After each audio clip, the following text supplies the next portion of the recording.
Happy Saturday. This is our Saturday Simulcast brought to you by the Purdue Union Club Hotel. And Brian Neubert and Tom Dienhart join us. Merry Christmas on our way to Happy New Year here. A lot going on. We'll start also by saying that we still you can still subscribe if you've missed that for you on your Christmas list. GoldandBlack.com. We have gift subscriptions available. We appreciate all the people that have signed on here in the last few days. We had quite a bit of a flurry right before the Christmas holiday, but anyway, we appreciate that very much. And we're going to start today. Certainly a positive, a Christmas Day win for Purdue men's basketball over Maryland. Really a tough game in a lot of ways, and one that didn't look like it was going to be an issue early on. Then Maryland came back and played, I thought, very well, and Purdue got the job done. Brian, now that you've had a chance to sleep on it, I know you covered it completely yesterday, but what's your takeaway from the win? Yeah, I mean, Purdue, this sounds like a stupid thing to say, but when Purdue plays well, Purdue's pretty good. Yeah. I don't know of any team that isn't good when they play well, but I think that, Purdue is just not consistent. I think that this was a little bit similar to the Miami game in the sense that, Purdue just had something going defensively in the first half that just fell apart in the second for whatever reason. I'll go back and watch the video today to try to diagnose a little bit more of what happened, but it seemed like there were more breakdowns in the second half. Give Maryland some credit for finding a vulnerability and exploiting it. Purdue is not a good team defensively off the dribble, against the dribble, and I thought that really, really affected them. I thought, though, also that, Purdue didn't turn the ball over a million times against Maryland. They only turned it over 10 times, which is an acceptable number, but it's not as much the volume of turnovers that matter so much as it is the impact. And I thought, Purdue had a little flurry of turnovers there in the second half that really energized Maryland, kind of got their heads up, as Matt Painter would say, after they'd been down, double figures most of the game. I thought Purdue got saved by two young guys. Obviously, Brandon Newman and Jaden Ivey made enormous shots at enormous times and just were players. I mean, those guys made really, really big plays for Purdue. Their confidence really, really mattered for Purdue in this game and really saved them. Really, this shouldn't have come down to the final minute, but it did. It might not have come down to the final minute, and it might have fallen in Maryland's favor had it not been for Brandon Newman and Jaden Ivey. So Purdue got bailed out by two of its really talented young guys, did a lot of positive things early, did a lot of not so positive things thereafter, but found a way to win in the end. And they had to have this one. They're a better team than Maryland. They just are. And having them at home before you go to Rutgers and Illinois, this was one you kind of had to have. Hey, Brian, every team needs that alpha dog. And of course, looks like Purdue, like you said, had the two youngsters step up on Christmas Day there. I mean, Jaden Ivey, to me, I think a lot of people think this guy could be that alpha dog who takes the late shots when you need a bucket. I know he missed some games early on. I mean, what percentage do you think he is right now physically? You think he's 100%? You think he's physically ready to go and he's only going to continue to get better here? I think he's probably 100% physically. It's just he's not 100%, from I guess mental perspective quite yet because he missed so much time. He doesn't have the experience he should have by now. I think those non-conference games really would have helped him. They would have allowed him to play through some mistakes, learn through some things, just get more comfortable. And he just didn't have that opportunity. Had he had that opportunity, I don't know if you would have seen him struggle the last few games as he did, but obviously, that Maryland game looked like a jumping off point for him. This wasn't just about him scoring those 7 points. This was about him having the ball in his hands against Maryland pressing and trapping with the game on the line and finishing with 4 assists and no turnovers. Remember, after that run of 7 straight points he had in that second half, that were really important points because Maryland had just gotten within 1. I believe he hit Travion Williams for a layup, and then he assisted to Eric Hunter or Stefanovic, one or the other, on a 3-pointer.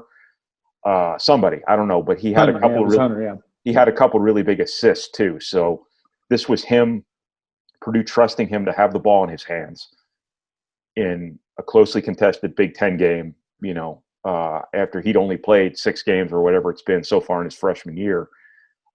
This was a big step for him. There's no way around the fact this was a big step for him. But the common denominator between him and Brandon Newman is that these guys are so driven.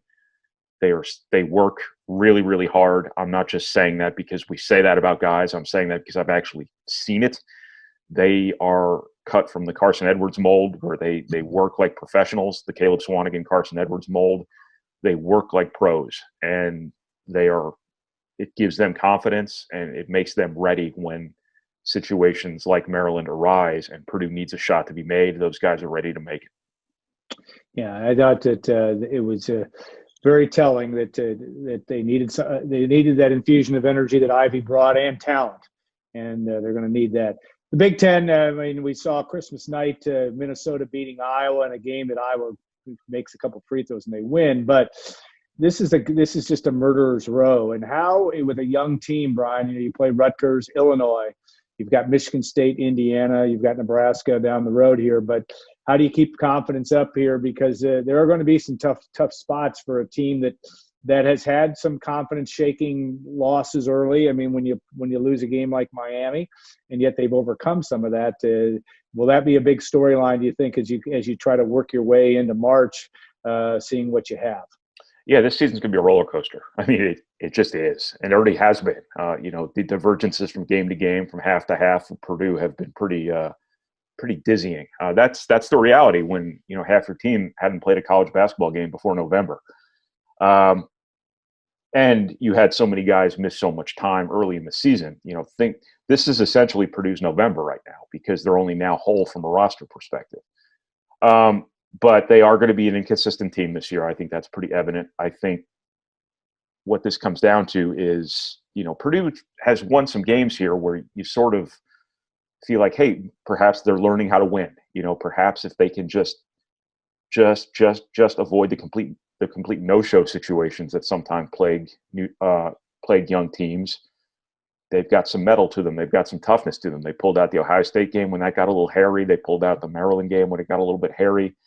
They didn't pull out the Miami game, but maybe they benefited a little bit from that. Yeah, they withstood a run against Notre Dame, a really significant run from Notre Dame.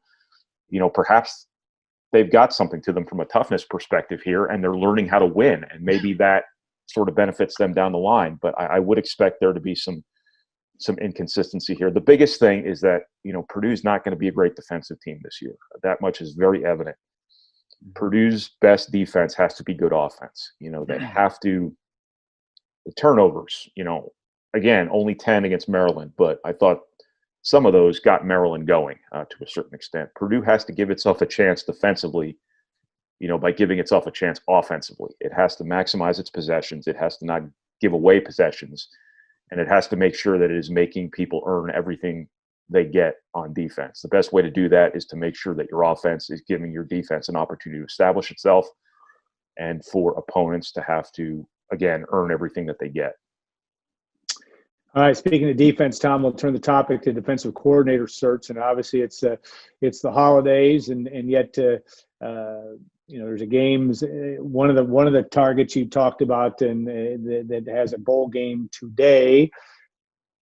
Is there a sense of urgency here, or is this just do you have to? Is it more important to wait and get the right person? If you're Jeff Brom and company, you obviously want to stop the train of having to make changes, staff changes, and it seems to me that's an extremely important part of this as the Purdue football staff gets put together for the 2021 season. Yeah, you want to make sure you make the right hire. You never want to rush into things. But having said that too, Alan, I think, there is a sense of urgency here. Before we know it, the calendar is going to be January. And, Purdue typically has started spring football in that last week or so of February under Jeff Brom, one of the Big Ten's most earliest spring football schools. So, you'd like to get a DC in here. Remember, you also are missing the D-back coach right now, too. So they're minus 2 staffers right now defensively. So everybody's watching and waiting, and those new hires have to come in here and implement their system. And evaluate personnel, get ready for spring football. So yeah, while there is a caution not to move hastily, there is always a sense of urgency, guys. And footballscoop.com reported almost right out of the gate that they thought Purdue was going to move quickly here. And we're over a week into this search, supposedly, and we're still waiting to see what Brom's going to do. I have published a DC Hot Board 2.0 late last week, guys. Added 6 or 7 names on there. Clayton White's a guy, the defensive coordinator at Western Kentucky. Is awfully intriguing. Does Jeff Brom want to hire another ex-head coach, or does he want to turn the reins over to a guy who doesn't have a lengthy resume, but maybe Brom thinks has a lot of potential? I don't know, but I will say this, and I think you guys would probably agree. We can't be in this same spot this time next year. You can't fire another defensive coordinator. And stop me if you think I'm overstepping or overstating this, but is this the most important assistant coach hire Jeff Brom's going to make? I think it is. And I think this is a hire that's going to, again, determine the trajectory of his Purdue tenure here, guys. He cannot swing and miss on this hire. This hire has to be a home run hire. I'm not saying we need to have the 1975 Pittsburgh Steelers defense. We all know Purdue needs a defense that's going to complement its offense, number one. The defense has to do a few certain simple things, like get off the field on third down with some consistency, get some turnovers, and get some pressure. So again, big time, a seminal moment for the Brom tenure. I think it's going to be awfully fascinating to see what direction they go and who gets this job. Yeah, Brian, your thoughts on too. Obviously, this is something we've watched through several coaches over the years, and it's part of football when you have a staff this big. But it's hard to minimize how important this hire is. Yeah, to answer Tom's rhetorical question, this is the most important hire Jeff Brom has to make, because last year's hire was the most important Jeff Brom had to make, and obviously that didn't work out well. To the timing portion of this, take all the time you need. There's no hurry here. You need to make sure this one's right. You need to talk to everyone this guy's ever worked with, within reason. You need to do every ounce of legwork you can possibly do. You need to diagnose your own personality, the personality of your staff, plus the personality of the person you conceivably be bringing in here to make sure this is a good fit. You need to know everything about this person, know everything about what they want to do. It has to work. It has to be functional. You can't let the Bob Diaco thing happen again. You can't even run the remote risk of it happening again. This needs to be as diligent a process as can possibly be imagined, because Purdue has no margin for error on this one. Yeah, it's going to be something who knows. And with the holidays, everything can be slowed down, and that may be part of the process here. We don't know, but it is an important, if not critical, juncture in this program, because 2021 needs to be a year that Purdue stems the tide of a couple seasons that haven't met expectations. There's no question about that. If Jeff Brom were sitting in here, he'd be saying the same thing. So, all right, we'll look at the last week of this year. Obviously, the pandemic. I'll go with you, Tom, first. We've all been dealing with this since March, but looking back at this last 9 months, what is there a common thread, a takeaway, or a thought process that you live with how not only how this impacted us, but how it will impact us in 2021 and beyond from an athletic standpoint? Well, I don't know. I'll get my hands around that question if I fully understand it. It sounds like there's a vaccine coming here shortly. It's already starting to be, distributed to frontline workers. And I think most of the spring and early summer will probably be, from a coverage standpoint, probably pretty similar. I think our access is going to be limited to probably Zooms. I'm hoping by this fall, late August or so, we have some sense of normalcy once again. And fans can go to games next fall as well. And, the recruiting process can become normalized as well for these kids in the upcoming class too. So it's been a year fraught with a lot of challenges for everybody, and hasn't been ideal on the field. Obviously football-wise, Purdue's had its issues. I think we can all agree it was a disappointing year. And here we are, guys. Jeff Brom is going to be the first Purdue coach to see a fifth season since Joe Tiller reached year number 5 in the 2001 season. So, we're getting deeper into his tenure here, and the program should be hitting some level of maturity on a lot of fronts. And like I said, that makes this upcoming hire at DC very fascinating, guys. Northwestern's looking for a DC. Michigan and Don Brown have parted ways. Brett Bielema was building a staff at Illinois. That's going to be a new hurdle for Brom as well. So there's some other schools in the Big Ten looking for DCs and building staffs too. So it's always fun to see how these pieces get put together, not just at Purdue, but across the Big Ten as well.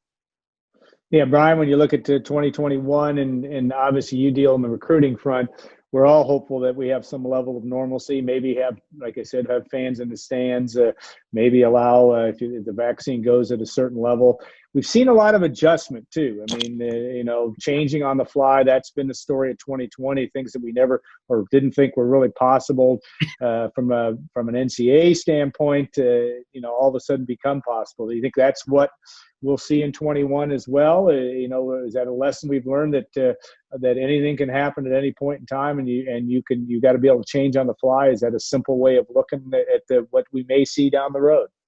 Yeah, but hopefully for everyone's sake, nothing like this ever happens again. So how applicable that lesson will be, I don't know. Speaking personally, the big takeaway for me is just kind of gratitude here. I mean, I'm just I've realized how fortunate I am to, my biggest problem through all of this was wondering, whether or not there were going to be AAU tournaments I could go to in July.